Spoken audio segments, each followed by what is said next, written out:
राधे राधे दोस्तों, मैं पिंकी आप सभी का फिर से स्वागत करती हूँ हमारे एक नई ब्लॉग के साथ। तो सुबह सुबह अच्छी खिली खिली धूप भी आ गई है और मौसम भी अच्छा हो रखा है और हमारी अक्सी भी उठ चुकी है। तो ये आजकल सीधे उठ जाती है, बताती नहीं है। तो यहाँ पे उठी थी और उठने के बाद मैंने उसको उसके पापा को दे दिया था और मैं आज बनाने जा रही हूँ नाश्ते में आलू के पराठे। तो पहले मैं आलू के पराठे में सारी चीज़ मिक्स कर लूँगी, यानी कि मेथी, अजवाइन और मसाले। तो पहले मैंने आटा बना दिया था और आलू मैंने गैस पे चढ़ा दिए थे और हमारे आटा गूंदने तक आलू भी हो जाएंगे। तो मैं फटाफट से करती हूँ क्योंकि अक्षय आजकल बहुत ज़्यादा इधर उधर चली जा रही, तो उसको देखना बहुत ज़रूरी होता है और मम्मी लोग आजकल घर में है नहीं, तो मैं फटाफट से लग जाती हूँ काम पे। और सुबह सुबह आज ही हम सब्जी अब्जी नहीं बना रहे, कितने दिन हो गए थे हमने आलू के पराठे नहीं खा रखे थे। तो मेरे आटा आटा गूंदने तक हो गए थे, हमारे आलू भी उबल गए थे। तो मैं अब इसको फटाफट से छिलती हूँ और बनाती हूँ आलू के पराठे।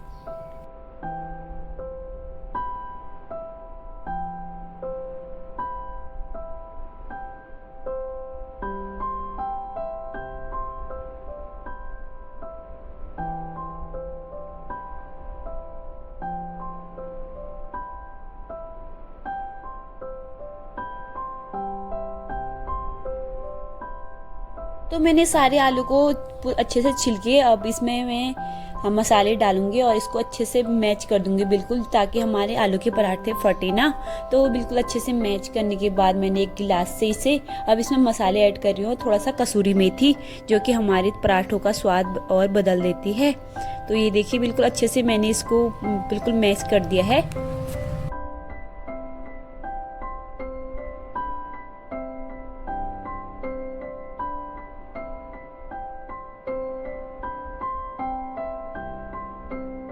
तो अक्षय भी यहाँ पे खेलने लगी है और मैं बनाने जा रही हूँ आलू के पराठे।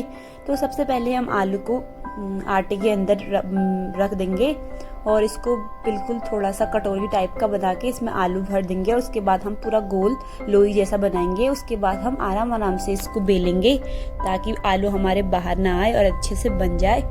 तो मैं बनाने लगी हूँ और अब मैं बनाती हूँ फटाफट से।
मेरा आखिरी पराठा है और हमारे पराठे भी बनके तैयार हो गए हैं। ये देखिए मैंने साथ साथ में चाय भी बना दी थी पकने तक, और थोड़ा हमारी सब्जी थी शाम की तो हमने उसके साथ ही सब्जी भी रख दी है।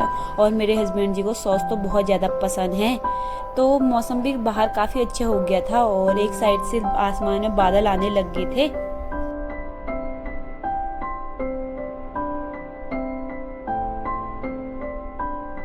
मौसम काफ़ी अच्छा हो रहा था। इसके बाद मैंने कपड़े धो दिए थे और बहुत ज़्यादा धूप थी तो मैंने बिल्कुल एक टब कपड़े धो दिए थे। और आजकल बहुत ज़्यादा धूप हो रही है तो इस वजह से मैंने थोड़े कपड़े डाल दिए थे। और मौसम भी अभी ठीक ही हो रखा है लेकिन बहुत तेज़ धूप लगी है। उसके बाद में जब मैं नीचे आई अक्सी सो रखी थी तो मैंने साथ साथ ही फ्रिज भी साफ कर लिया था। कितने दिनों बाद इसमें आजकल सब्जी ख़त्म हो रखी थी तो अब हम सब्जी ले आएंगे तो फिर इसमें रख देंगे सेव करने के लिए। तो सब बहुत ज़्यादा गंदा हो रहा था तो मैंने सोचा इसकी भी सफाई कर लिया जाए। तो मैंने अपनी फ्रिज भी चमका दी है। तो अभी तो अक्सी सो रखी है, तब तक मैं खाना भी बना लेती हूँ और फ्रिज भी मेरा साफ हो गया है। तो मैंने दिन में आज बनाया है खाली सिंपल दलिया। तो ये भी काफ़ी अच्छा होता है और अक्सी के लिए तो काफ़ी अच्छा रहता है ये खाने में। तो मैंने सब जल्दी में इसको ही बना दिया था आज। थोड़ी देर आराम करने के बाद फिर मैंने शाम की चाय रख दी थी और इसमें डाल दी है मैंने तुलसी, क्योंकि ज़्यादा जब भी हम चाय बनाते हैं 2 टाइम सुबह और शाम तो मैं अपनी चाय में तुलसी डालती हूँ। और ये डल गई मेरी चाय पत्ती तो मैं फटाफट से अब चाय बनाती हूँ, क्योंकि शाम की चाय लगभग हमारे 4 बजे चलती है। तो अब चाय भी बन ही गई है तो मैं इसको छान के दे देती हूँ।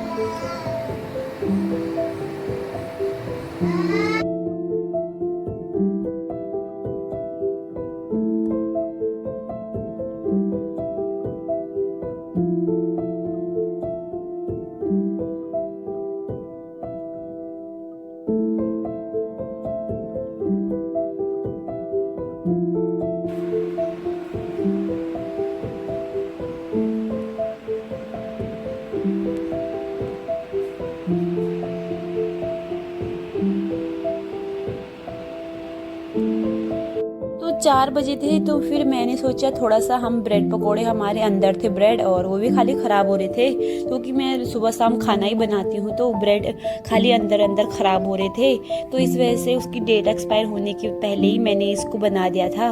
और मैं आज बना रही हूँ सिंपल ब्रेड पकोड़ा। तो पहले मैंने थोड़ा सा बेसन निकाल लिया था, उसमें अजवाइन, मसाले और थोड़ा सा कसूरी मेथी डाल दी थी। और मैं फटाफट से अब ब्रेड पकोड़ा बनाती हूँ।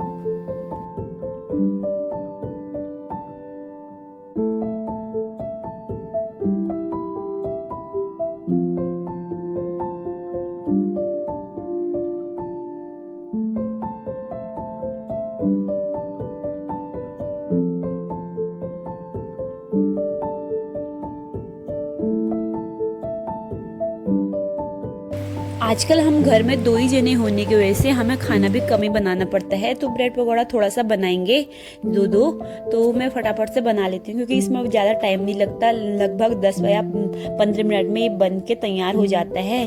तो शाम को तो यही बना रही हैं आज। और ये देखिए हमारे ब्रेड पकौड़ा भी बन के तैयार हो गए। थोड़ा थोड़ा करके मेरे बन ही गए। और अब हम करते हैं, मैंने दोबारा भी चाय बना दी है और मेरे हस्बैंड जी और मैं ही हैं। और अक्सी भी है, अक्सी थोड़ा सा खाते हैं लेकिन बनाने की वजह से ये ज़्यादा ही बन गए तो 2 ही होने की वजह से हम अब इसको खाते हैं। और आज कितने दिनों बाद आज हमने ब्रेड पकौड़ा बनाया था। तो ब्रेड पकौड़ा बनाते बनाते हमारी कूड़े की गाड़ी भी आ गई थी। तो मैं फिर से आ गई हूँ अपने छत पे और अभी का मौसम काफ़ी अच्छा हो रखा है। फिर से मौसम अच्छा होने लग गया है क्योंकि बहुत ज़्यादा बीच में गर्मी बढ़ने की वजह से बहुत ज़्यादा उमस हो रहा था। और उमस होने के साथ साथ बिल्कुल अंदर घुटन जैसी हो रही थी। तो इस वजह से शाम शाम को हम आ जा रहे थे छत पे। लेकिन आज मौसम थोड़ा चेंज होने की वजह से फिर से हम आ गए हैं।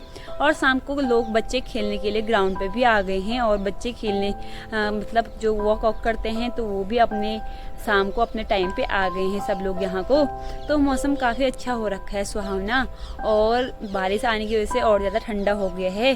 तो आज तो बहुत अच्छा लग रहा है। और अक्सी के पापा भी आ गए हैं छत पे। तो सबसे पहले मैं दिखाती हूँ आज का मौसम, फिर आगे को बढ़ते हैं हम। तो शाम का मौसम काफ़ी सुहावना हो रखा है और बारिश होने की वजह से थोड़ा सा ठंडा हो गया है। लेकिन पहाड़ों में कल रात से लगातार बारिश हो रही थी, तो इस वजह से यहाँ भी हो गया और हल्का सा ठंडा हो गया है। तो पंखे तो अभी भी खुले ही हैं, लेकिन थोड़ा सा राहत मिल गई है। तो इस वजह से यहाँ पे बच्चे खेलने के लिए भी आ गए हैं और घूमने के लिए अपने बेबी को लेके आ गए हैं। तो मौसम तो काफ़ी प्यारा हो रखा था, इस वजह से आज हम शाम को ही व्लॉग की स्टार्टिंग कर रहे हैं। चलिए आज की वीडियो की स्टार्ट करते हैं। तो फिर परसों मैंने आपको प्रकृति के बारे में बताया, तो फिर मेरे रात में मेरे दिमाग में आया कि कुछ बातें और रह गई हैं जो आपके साथ शेयर की जाए। तो जैसे हम बचपन से पढ़ते लिखते आ रहे हैं और हमें पहले लगभग 5वीं की बाद 6ठी क्लास से ये सिखाया जाता है कि प्रकृति के बारे में हमें एक निबंध लिखो, या बहुत सारी चीज़ें हमें प्रकृति के बारे में टीचर्स लोग कहते हैं और उसके बारे में सिखाते हैं। फिर हम जैसे जैसे बड़े हो जाते हैं, हमारे जीवन शैली में हम अपने जीवन में ऐसे व्यस्त हो जाते हैं कि हमें 5 मिनट हमें प्रकृति के साथ रहना है, ये हम भूल जाते हैं। और इस वजह से हमारी जीवन शैली हमेशा लगातार 24 घंटे में हमें एक बार भी टाइम नहीं मिल पाता है। तो ऑक्सीजन से लेकर पानी सारी चीज़, वायु जो हमारे शरीर के लिए सारी चीज़ों के लिए, हमारे शरीर के लिए जो प्रकृति का निःशुल्क प्राप्त होता है, तो उसके बिना असंभव सा जिंदगी है। और आज बात करें, आज बारिश हो गई है। अगर लगातार धूप होने की वजह से गर्मी काफ़ी तेज़ बढ़ गई थी, तो हमें प्रकृति कितना चीज़ लौटा के दे देती है। जैसे हम थोड़े में भी इसकी थोड़ा संरक्षण करें तो इसका हमें बहुत सारी चीज़ें ये लौटा के दे देती है। तो जैसे आप पहले बात करें कोरोना के टाइम पे, तो पहले बहुत ज़्यादा हमारे पर्यावरण में बहुत प्रदूषण हो गया था। तो इस वजह से इंसान केवल अपने घर में सिमट के रह गया था, और जो बड़े बड़े हॉस्पिटल में डॉक्टर्स थे तो उनका भी इस कोरोना की चपेट में कितने लोगों की जान चली गई थी। और इसका बचाव सिर्फ पन्नी जो हमारी प्लास्टिक होती है उसके अंदर ही उसको बचाव के लिए रखा गया था। तो आपने देखा होगा कि न्यूज़ चैनलों में, हॉस्पिटल में जो बड़े बड़े डॉक्टर और नर्सेज जो अपना काम अच्छे से कर रहे थे, तो वो सिर्फ एक पॉलीथीन के अंदर पैक हो गए, दूसरों की जान बचा रहे थे। लेकिन बहुत ज़्यादा कोशिश करने के बाद भी उनकी जान नहीं बच पाई, और इसमें बहुत सारे लोग इसकी चपेट में अपना जीवन खो दिया है। तो बात करें, अगर मैं इसका कहने का मतलब ये है कि हम थोड़ा सा भी अपने प्रकृति पर ध्यान दे तो हमारा जीवन बहुत अच्छा हो सकता है। लेकिन आज के युग में, बहुत जीवन में दौड़ भरी ज़िंदगी में 1 मिनट के लिए भी किसी के पास टाइम नहीं है। अगर जैसे कि कोई अच्छा परफॉर्मेंस करता है, या कहीं अच्छा जो भी आजकल सोशल मीडिया पर रील्स वगैरह बनाते हैं, वीडियो वगैरह बनाते हैं, तो हर कोई प्रकृति के नज़दीक जाना चाहता है। और जैसे फ़ोटो खींचते हैं तो अच्छे से वाटरफॉल जहाँ पे प्राकृतिक सौंदर्य का भरपूर मिलता है, तो वहाँ पे अपनी फ़ोटो खिंचाना, वीडियोज़ बनाना, रील्स वगैरह बनाना। तो हर कोई प्रकृति की इस सुंदरता में अपने आप को निखारना चाहता है, लेकिन उसके बारे में कोई सोचने को तैयार नहीं है। तो जैसे कि हमने बताया कि हम अपने पर्यावरण को कैसे संरक्षण कर सकते हैं, हमें बचपन से सिखा रखा है कि आप पर्यावरण को कैसे प्रदूषित होने से बचा सकते हैं और दूसरे को कैसे जागरूक कर सकते हैं। तो थोड़ा थोड़ा करके हर एक को एक ऐसे समझ जाए कि हमें प्रकृति को कितने अच्छे से संभाल के रखना चाहिए, क्योंकि आने वाली पीढ़ियों के लिए भी यह बहुत चिंता का विषय बन चुका है। तो प्रकृति को थोड़ा सा संरक्षण करने का विषय आता है तो हर कोई इसके लिए जागरूक होने के लिए तैयार नहीं हो पाता। लेकिन सरकार की तरफ से हमेशा इसके लिए ठोस कदम उठाए जाते हैं, लेकिन फिर भी हमारे देश में इतनी भाग दौड़ी में इतना लोगों के पास इसके लिए कुछ भी बिल्कुल टाइम नहीं है। कोई जैसे स्कूल वगैरह तो थोड़ा थोड़ा फोटो और वीडियो बनाने के लिए थोड़े पेड़ लगा देते हैं, लेकिन हर कोई इसको नहीं निभा पाता। तो बात करें अगर ये प्रकृति को संरक्षण करने की, तो हर कोई ऐसी समझता है कि हमारे पर्यावरण हमारे लिए बहुत कीमती है, इसके बिना मानव जीवन बिल्कुल अधूरा है, यानी कि ना के बराबर है। बिना पर्यावरण के इंसान रह भी नहीं सकता, क्योंकि सबसे पहले उसे प्राणवायु यानी कि ऑक्सीजन बहुत ज़रूरी चाहिए। उसके बाद उसको चाहिए, तो उसके लिए पानी, हवा, सारी चीज़ें ये हमारे शरीर को एक मतलब अनुकूल ढालने के लिए सारी चीज़ें ये हमारे प्रकृति से निःशुल्क प्राप्त होती हैं और इसकी वजह से ही इंसान जीवित भी रह पाता है। तो जैसे हम छोटी छोटी बातों का ध्यान दें, तो जैसे कूड़ा इकट्ठा करके हमें कूड़ेदान पे ही डालना चाहिए, और जैसे कूड़े की गाड़ी आई तो वहाँ पे भी डाल सकते हैं। अगर कूड़े की गाड़ी नहीं भी हो तो उसे इकट्ठा करके जला सकते हैं।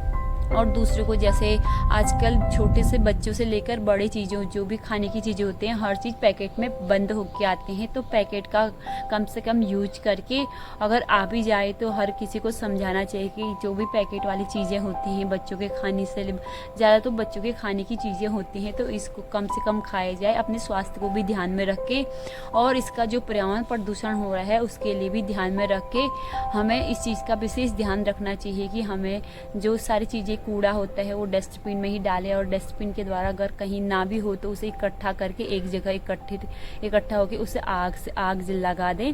तो ऐसे करके हम थोड़ा थोड़ा करके अपने प्रकृति को बचा सकते हैं। लेकिन एक दिन ऐसा आएगा, जैसे कि हर कोई आजकल मैं देखती हूँ, क्योंकि मैं एक हल्द्वानी शहर में रहती हूँ, तो मैं आजकल देखती हूँ जो बड़े घर के होते हैं वो तो कूड़े की गाड़ी में ही अपना कूड़ा डाल देते हैं, और कूड़े की गाड़ी हफ्ते में 3 दिन में एक बार आ जाती है।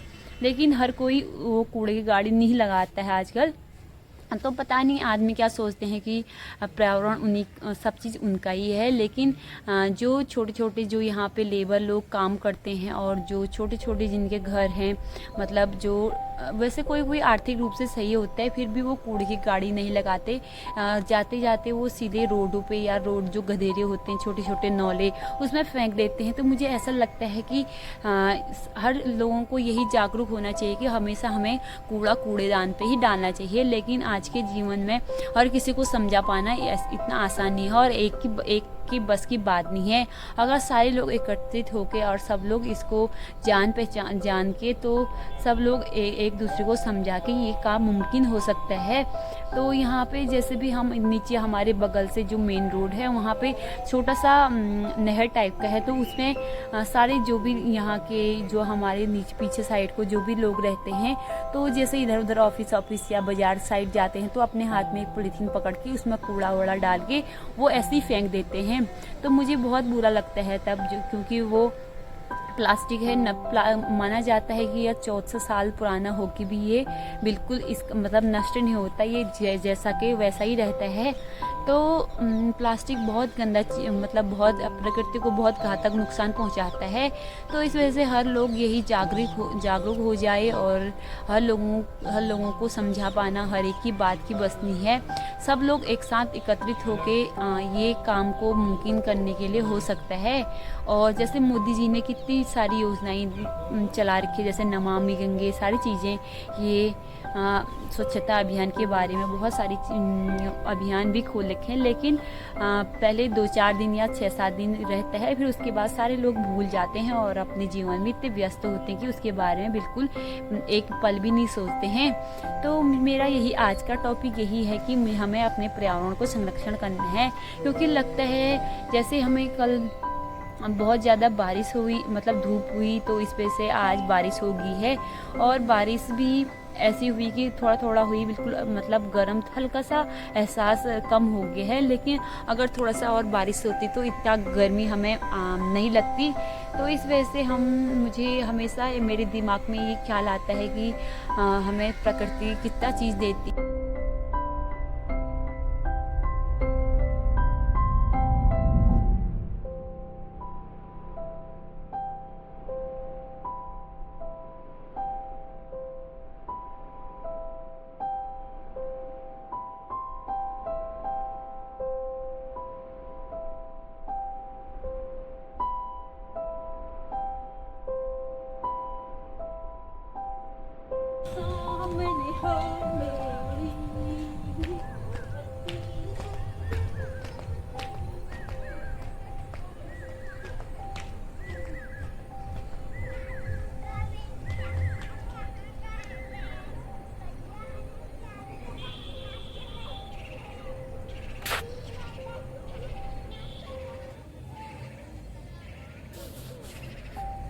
तो पेट एकदम भरा भरा था क्योंकि शाम को हमने ब्रेड पकौड़ा खा लिया था और मौसम भी थोड़ा बारिश होने की वजह से ब्रेड पकौड़ा का आज मौसम भी बना था तो काफ़ी अच्छा हुआ।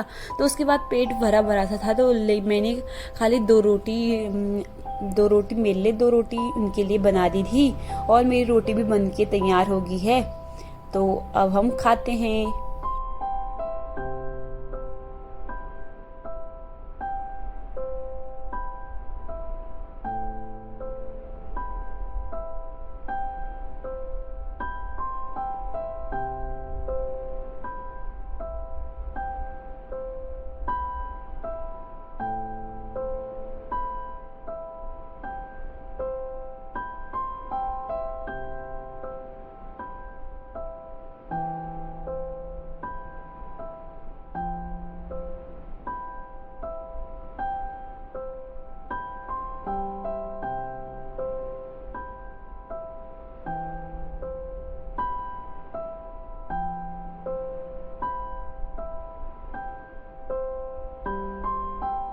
तो अक्सर हम शाम को जब दूध बच जाता है तो मैं सेवई बना लेती हूँ।